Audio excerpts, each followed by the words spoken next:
और वो गाना तो यहाँ के घर घर में कभी गाया जाता था, सर पे लाल टोपी रूसी, फिर भी भले ही पुराना हो गया हो, लेकिन सेंटिमेंट्स एवरग्रीन है। সারা পৃথিবীতে সনাতন ধর্মই এক এমন ধর্ম যেখানে সত্য, ন্যায়, অহিংসা, সহনশীলতা ইত্যাদি কর্মগুলি স্বাভাবিক রূপে আছে। আমাদের ধর্মগ্রন্থগুলি সবসময় জীবের উপর দয়া করতে শেখায়। বেদ আমাদের শেখায় পুরো বিশ্ব আমাদের একটি পরিবার। সনাতন ধর্মকে মেনে চলেন এরকম ব্যক্তি পুরো বিশ্বে যেখানে যেখানে আছেন তারা সবসময় পরোপকারের মাধ্যমে নিজের জীবন অতিবাহিত করেন। শুধু তাই নয়, অন্য ধর্মকেও ততটাই সম্মান করেন যতটা সনাতন ধর্মকে। কিন্তু অনেকেই সনাতন ধর্মকে ততটা সম্মানের চোখে দেখেন না। বন্ধুরা, আপনারা দেখে থাকবেন যে বহু সময় সনাতন ধর্ম বিভিন্নভাবে আক্রান্ত হয় বহিরাগত শক্তির মাধ্যমে, কিন্তু এই ধর্মকে কেউ বিলুপ্ত করতে পারেনি আর পারবেও না। কারণ এই সনাতন ধর্ম পৃথিবী সৃষ্টি শুরু থেকেই আছে আর পৃথিবীর অন্ত অবধি থাকবে, এ এক অটল সত্য। আজকের ভিডিওতে আপনাদের সামনে তুলে ধরব এমন কিছু রোমাঞ্চকর কথা যা শুনলে আপনাদের গায়ে কাঁটা দেবে। তাই ভিডিওটি স্কিপ না করে দয়া করে সম্পূর্ণ দেখুন।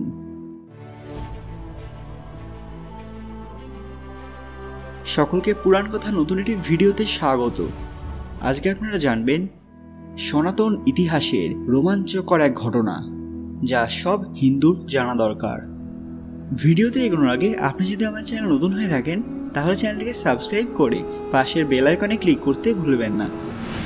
সনাতন ধর্মে 4 বেদ এবং 18টি মহাপুরাণ রয়েছে। এছাড়াও বাল্মীকি রামায়ণ, রামচরিতমানস, মহাভারত ইত্যাদি ধর্মগ্রন্থও আছে। কিন্তু ভাগবত গীতা সনাতন ধর্মের এমন একটি গ্রন্থ যেখানে স্বয়ং ভগবান শ্রীকৃষ্ণের মুখ থেকে নিঃসৃত বাণীগুলি লেখা আছে, অর্থাৎ এটি সাক্ষাৎ ভগবত বাণী। ভগবত গীতায় পৃথিবীর একমাত্র ধর্মগ্রন্থ যেখানে মানুষের জীবনের সব রকম প্রশ্নের উত্তর পাওয়া যায়। যে ব্যক্তি প্রতিদিন ভাগবত গীতা পাঠ করেন তার জীবন অনেক সহজ, সরল এবং পবিত্র হয়ে থাকে। ভাগবত গীতার কাহিনী সম্পর্কে আপনারা হয়তো সকলেই জানেন। মহাভারতে কুরুক্ষেত্র যুদ্ধের আগে যখন অর্জুন নিজের আত্মীয়স্বজনদের বিরুদ্ধে অস্ত্র ধারণ করতে দ্বিধাবোধ করছিলেন এবং এক প্রকার অস্বীকার করছিলেন, সেই সময় ভগবান শ্রীকৃষ্ণ অর্জুনকে বিশ্বরূপ দর্শনের মাধ্যমে গীতার উপদেশ দিয়েছিলেন।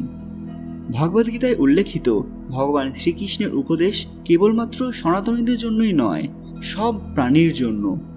যেমন ভগবান কৃষ্ণ গীতার 10ম অধ্যায় 20 নম্বর শ্লোকে বলেছেন, এই পৃথিবীতে যত প্রাণী আছে তাদের সকলের আত্মা স্বয়ং ভগবান শ্রীকৃষ্ণ, তাদের আদি, মধ্য এবং অন্ত সবই তিনি। ভাগবত গীতা সকল প্রাণীকে পৃথিবীতে বেঁচে থাকার এবং লড়াই করার শক্তি যোগান দেয়। বন্ধুরা, এরকম একটি সময় এসেছিল যখন অন্য ধর্মের লোকেরা ভাগবত গীতা ব্যান করার দাবি তোলে। হ্যাঁ, ঠিকই শুনেছেন, ভারতেরই এক প্রতিবেশী দেশ এই ধরনের কাজ করেছিল, যেখানে সনাতন ধর্মাবলম্বীদের উপর হামলাও হয়েছিল। ভাগবত গীতাকে ধর্মযুদ্ধের জন্য প্রেরিত করার মতো একটি বই হিসেবে আখ্যা দেওয়া হয় এবং সেই ঘটনা মামলা রূপে কোর্ট অবধি গিয়েছিল। সেই সঙ্গে সংসদেও এই ব্যাপারে অনেক চর্চা হয়েছিল। হ্যাঁ বন্ধুরা, এই ঘটনা ঘটেছিল ভারতের প্রতিবেশী দেশ রাশিয়াতে। 80-র দশকে বিখ্যাত সন্ত শ্রী প্রভুপাদ তার হরে কৃষ্ণ মিশন নিয়ে রাশিয়াতে সনাতন ধর্ম প্রচারে গিয়েছিলেন। সেখানে তার এমনই প্রভাব পড়েছিল যে প্রতিদিন হাজার হাজার লোক এই ধর্ম গ্রহণ করছিলেন। এই ঘটনা সেখানকার কট্টরপন্থীদের মধ্যে বিরূপ প্রভাব ফেলেছিল। সংসদে সেই সময় সনাতন ধর্মের কোনো ধর্মগ্রন্থ ছাপানো বা বিলি করার বিরুদ্ধে কঠোর পদক্ষেপ নেওয়া হয়েছিল। হরে কৃষ্ণ মিশনের সঙ্গে 2 রুশ ব্যক্তির নাম বিশেষভাবে জড়িয়ে রয়েছে, যারা হলেন সার্গিস এবং গার্গিক। এরা দুজনেই ঘনিষ্ঠ বন্ধু ছিলেন। ভগবদ্গীতার প্রভাবে এদের দুজনের জীবনে অনেক পরিবর্তন আসে। তারা তাদের সমস্ত বদ অভ্যাস ছেড়ে দিয়েছিলেন। তারা ভগবদ্গীতার প্রচার এবং প্রসারে উদ্যোগী হয়েছিলেন এবং বহু বই লোকেদের মধ্যে বিলি করতেন। কিন্তু সেই সময় রাশিয়ার পুলিশ ওই 2 বন্ধুকে গ্রেপ্তার করে এবং তাদের জেলে পাঠায়। রাশিয়া পুলিশের একটাই উদ্দেশ্য ছিল যে তাদের মন থেকে সনাতন ধর্মকে জোর করে মুছে দেওয়া। সেই কারণে জেলের মধ্যে তাদের উপর খুবই অত্যাচার করা হয়েছিল। সার্গিস এবং গার্গিক যখন থেকে সনাতন ধর্ম গ্রহণ করেছিল তখন থেকে তারা শাকাহারী হয়ে ওঠে, কিন্তু রুশ প্রশাসনের নির্দেশে জেলে তাদেরকে ননভেজ দেওয়া হতো। তারা 2 বছর কেবলমাত্র পাউরুটি খেয়ে জেলে জীবন ধারণ করে। এর ফলে সার্গিক খুবই অসুস্থ হয়ে পড়ে এবং জেলেই তার মৃত্যু হয়।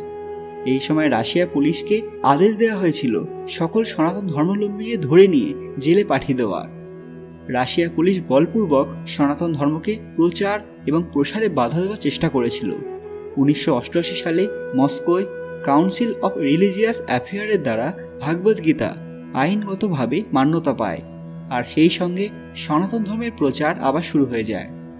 1991 সালে রাশিয়া সরকার বৈদিক মন্দির এবং কালচারাল সেন্টার তৈরির প্রস্তাব পাশ করেন। তার জন্য রাশিয়া সরকার জমি দান করার কথা বলেন, কিন্তু এই কথা সেখানকার অন্য ধর্মের লোকেরা মেনে নেয়নি। সেই কারণে তারা এই প্রস্তাবে বিরোধিতা করেছিলেন। আর 2004 সালে রুশ সরকার সেই জমি ফিরিয়ে নেওয়ার কথা ভাবেন।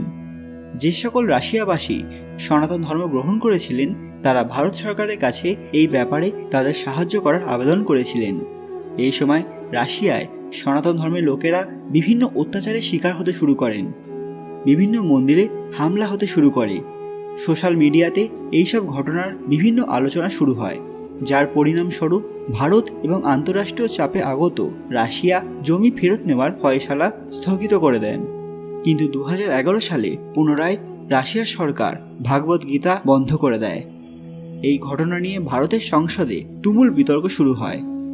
ভারতের সংসদে প্রথমবার এই ঘটনা ঘটেছিল যখন সরকারি পক্ষ এবং বিরোধী পক্ষ একমত দান করেছিলেন। আন্তঃরাষ্ট্রীয় চাপের ফলে রাশিয়া সরকার জমি ফেরত নেওয়ার প্রস্তাব রদ করে দিয়েছিলেন। আরও একবার পুনরায় সনাতন ধর্মের জয় হয়েছিল।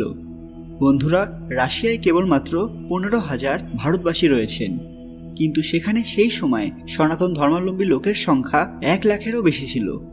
রুশ জনমানবের মধ্যে ভাগবত গীতার প্রভাব এতটাই বেশি ছিল যে সেখানে রোজ সনাতন ধর্মের লোকের সংখ্যা বেড়েই যাচ্ছিল। রাশিয়াবাসী আমিষ ভোজন করা ছেড়ে দিয়েছিল। সেই সঙ্গে সেখানে হোলি, দীপাবলি, জন্মাষ্টমী এইসব উৎসব খুবই ধুমধামের সঙ্গে পালিত হচ্ছিল। এই ঘটনা দেখে মনে হয় যে দেরিতে হলেও পুরো বিশ্বে হয়তো একদিন সনাতন ধর্মের লোক বেশি সংখ্যায় দেখা যাবে।